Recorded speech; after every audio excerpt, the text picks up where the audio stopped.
Let's make sure we have a nice fresh can of glue. Okay, we're using a 10 milliliter syringe, which is about not too big, not too little.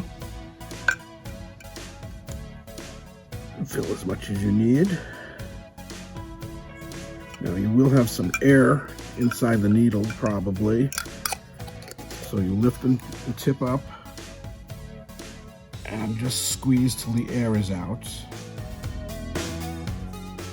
Next, make sure your piece is nice and clean. Make sure your base is clean as well. Align your piece to the base.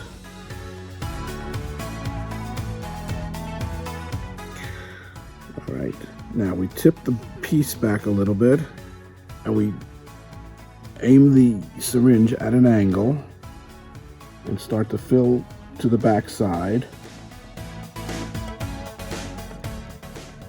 You have sufficient amount, bring it down and jiggle to get some air bubbles out. When you do, just hold it a few seconds tightly.